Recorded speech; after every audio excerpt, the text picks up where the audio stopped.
प्यारे बच्चों, मेरे चैनल को ज़रूर सब्सक्राइब करें। शुक्रिया। एक बार की बात है, एक गांव में रवि नाम का आदमी रहता था। रवि सब्ज़ी लगाने का काम करता था, लेकिन बहुत मेहनत के बाद भी बहुत कम कमा पाता था। एक दिन रवि काम से लौटता है तो इसकी बीवी गंगू इसका इंतज़ार कर रही होती है। गंगू कहती है, अरे आज तो बहुत देर हो गई, कहाँ रह गए थे? इतनी देर क्यों लग गई तुम्हें आज घर आते आते? आगे से रवि गुस्से में कहता है, तुम्हें क्या लगता है मैं इधर उधर घूमता रहता हूँ? अरे काम पर गया था, थोड़ा सा लेट हो गया, जब देखो जासूसी करती रहती है। रवि की बात सुनकर गंगू बहुत ही गुस्सा हो जाती है।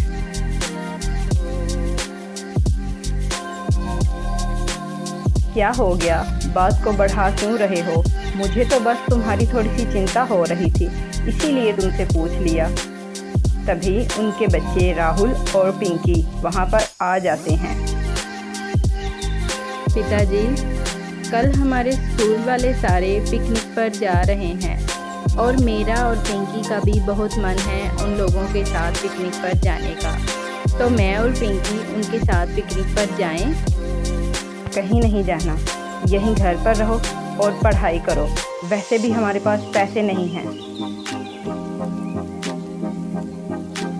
फिर राहुल कहता है, पापा आपके पास तो कभी पैसे रहते ही नहीं। जब भी हम पैसे मांगे या कोई फरमाइश करते हैं तो आप कहते हो चलो चलो, पैसे नहीं हैं मेरे पास। एक छोटी सी भी हमारी फरमाइश आपने कभी पूरी नहीं की। आपको ज़रा सा भी ख्याल है? राहुल की इतनी सारी बातें सुनकर रवि को बहुत ही ज़्यादा गुस्सा आ जाता है और वो राहुल को थप्पड़ मार देता है। ये देख गंगू को बहुत ही गुस्सा आता है और गंगू आगे आकर रवि को ज़ोर से धक्का दे देती है। तुम में ज़रा सी भी अक्ल नहीं है। अगर तुम कम कमा पाते हो तो इसमें बच्चों का क्या कसूर है?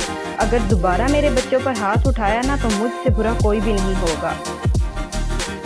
गंगू को यूं बोलते देखकर रवि और आग बगोला हो जाता है और वो इतने गुस्से में आ जाता है कि वो गंगू को मारने लगता है। रवि गंगू को बहुत ही बुरे तरीके से मारता है, जिससे गंगू बेहोश हो जाती है और मर जाती है। ये देख राहुल और पिंकी रोने लग जाते हैं।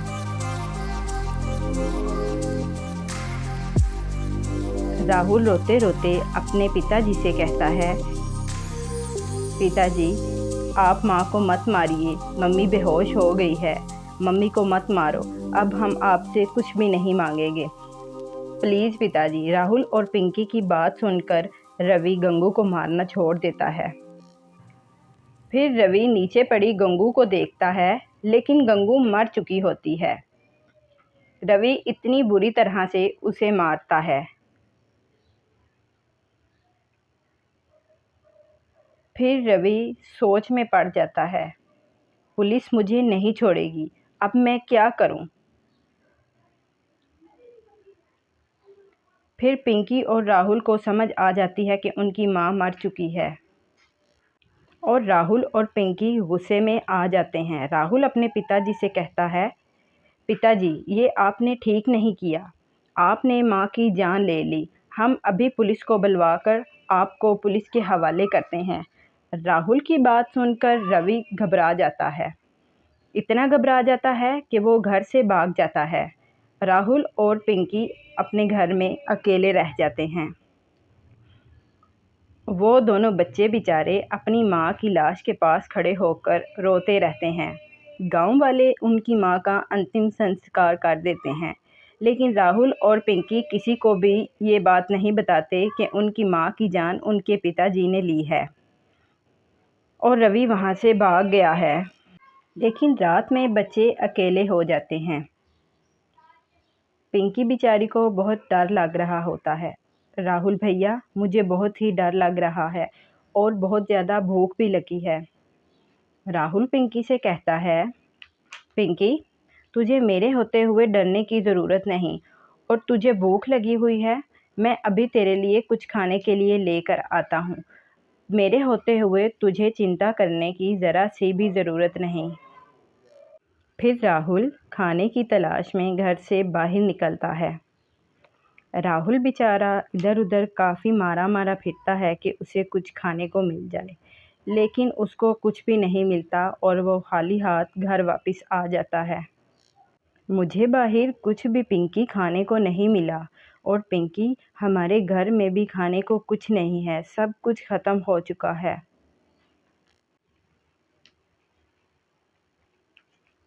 फिर पिंकी आगे से राहुल को कहती है, तुम फिक्र मत करो भैया, अब मुझे भूख नहीं लगी है और अब मुझे डर भी नहीं लग रहा। फिर राहुल और पिंकी भूखे पेट ही सो जाते हैं। रात में घर के दरवाजे पर बड़ी ज़ोर-ज़ोर से दस्तक होती है। राहुल और पिंकी उठकर बैठ जाते हैं। फिर राहुल उठकर दरवाज़ा खोलने के लिए जाता है। राहुल जब बाहर जाता है तो बाहर इसकी माँ गंगू खड़ी होती है। राहुल उसे देखकर बहुत ही खुश होता है। पिंकी और राहुल दोनों अपनी माँ को देखकर बहुत ही खुश हो जाते हैं और गंगू भी उन्हें देखकर बहुत ही खुश होती है। फिर वो अपने दोनों बच्चों को देखकर रोने लगती है और कहती है, मेरे बच्चों, भगवान ने मुझे तुम दोनों के लिए ही वापस भेजा है, इसीलिए अभी तक मेरी आत्मा को शांति नहीं मिली। फिर गंगू दोनों बच्चों को खाने के लिए कुछ दे देती है, क्योंकि गंगू के बच्चे बहुत ही भूखे होते हैं। बच्चों के सोने के बाद गंगू अपने चुड़ैल वाले रूप में आ जाती है। गंगू बहुत ही खौफनाक हो जाती है। फिर अगली सुबह गंगू अपने दोनों बच्चों को लेकर दूसरे शहर आ जाती है, ताकि वो अपने बच्चों की अच्छी परवरिश कर सके। वहाँ पर गंगू अंडे की रेडी लगा लेती है, ताकि कोई उसे पहचान ना सके। मैं अपने बच्चों को लेकर दूसरे शहर तो आ गई, लेकिन अब मुझे कोई पहचान ना सके, जिसकी वजह से मेरे बच्चों की परवरिश में कोई रुकावट ना आ जाए। गंगू की अंडे ऑमलेट की रेडी बहुत ही अच्छे तरीके से चलने लगती है। लोग दूर दूर से उसका अंडा ऑमलेट खाने के लिए आते हैं। अरे बहन, तुम जो अंडा ऑमलेट बनाती हो वो इतना मज़ेदार होता है कि मैं बता नहीं सकता, वो बहुत ही स्वादिष्ट होता है। अरे भैया, आपको ही मेरा अंडा ऑमलेट पसंद आया, मेरे पति को तो मेरे हाथ का खाना तक पसंद नहीं। अरे माफ़ करना बहन, लगता है तुम्हारे पति को कोई सूझबूझ नहीं है, जिसे इतनी भी अक्ल नहीं कि वो तुम्हें बता सके कि तुम कितना स्वादिष्ट खाना बनाती हो। गंगू उसकी बात सुनकर बहुत ही खुश होती है। गंगू जो पैसा कमाती है उससे उसके बच्चों की परवरिश बहुत ही अच्छे तरीके से होने लगती है। लेकिन ये खुशी के दिन ज़्यादा दिन के नहीं थे। गंगू की रेहड़ी के सामने दो और लोग भी रेहड़ी लगाते थे, जिनका नाम काला और राणा था। काला और राणा गंगू से बहुत ही जलने लगे थे। एक दिन, अरे काला, ये जब से गंगू ने रेहड़ी लगानी शुरू की है, हमारी तो बिक्री ही बंद हो गई है। इस गंगू का कुछ करना पड़ेगा। राणा कहता है, अरे हाँ दोस्त, तुम बिल्कुल ठीक कह रहे हो। इस गंगू का कुछ तो करना पड़ेगा, वरना ये तो हमारा धंधा ही सारा बंद करवा देगी। फिर काला और राणा दोनों मिलकर गंगू को मारने की योजना बनाते हैं, और वो जिस गुंडे को गंगू को मारने के लिए बुलाते हैं वो कोई और नहीं बल्कि रवि होता है। रवि एक बहुत ही खतरनाक गुंडा बन चुका होता है। अरे भैया, तुम लोग फिक्र मत करो, उस रेड़ी वाली को मैं बिल्कुल भी नहीं छोड़ूंगा और वो आगे से तुम्हें तंग भी नहीं करेगी। फिर रवि गंगू के पास आ जाता है। उसे ये मालूम नहीं होता कि उसकी मौत उसे वहाँ खींच लाई है। और वो अपनी पत्नी गंगू से ही कहता है, तेरा यहाँ रेहड़ी लगाने का आज आखिरी दिन है।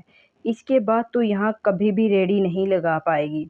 तूने मेरे दो दोस्त काला और राना को बहुत ही ज़्यादा तंग किया है। तेरी मौत मेरे ही हाथों लिखी है, इसलिए शायद भगवान ने मुझे वापस भेजा और मैं गंगू नहीं उसकी आत्मा हूँ। फिर वो एक डरावनी चुड़ैल के रूप में आ जाती है। गंगू की आत्मा रवि को गर्दन से पकड़ लेती है और रवि का दम घुटने लगता है, जिसकी वजह से रवि बहुत ही ज़्यादा तड़पने लगता है। आह, छोड़ दे, छोड़ दे मुझे गंगू, जाने दे, माफ़ कर दे मुझे। मैं कभी ऐसा नहीं करूँगा, जाने दे मुझे गंगू। लेकिन गंगू को उस पर ज़रा सा भी तरस नहीं आता। फिर अचानक वहाँ गंगू के बेटे राहुल और पिंकी आ जाते हैं।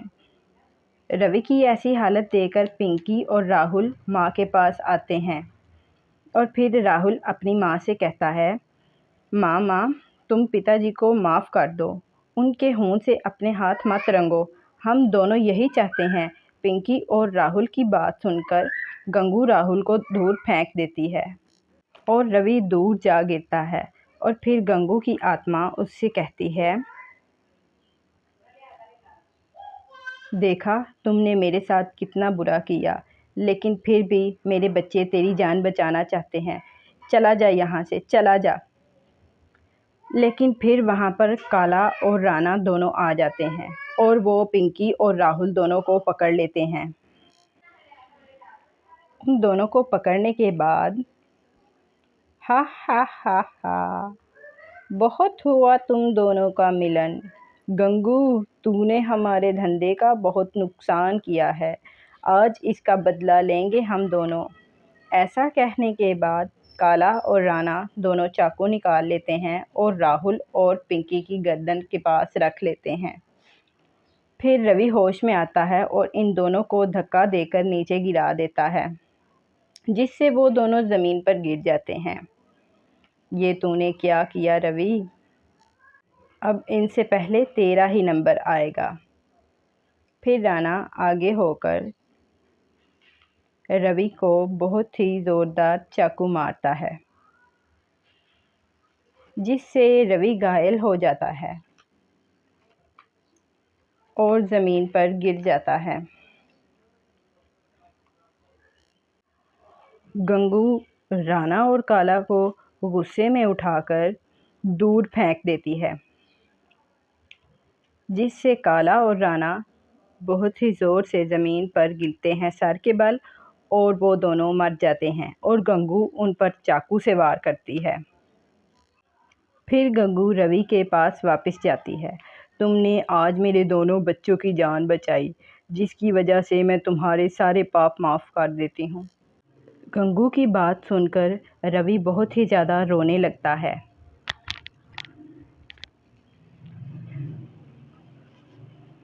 गंगू, तुम मुझे माफ़ कर दो, मैंने बहुत ही बुरा किया तुम्हारे साथ।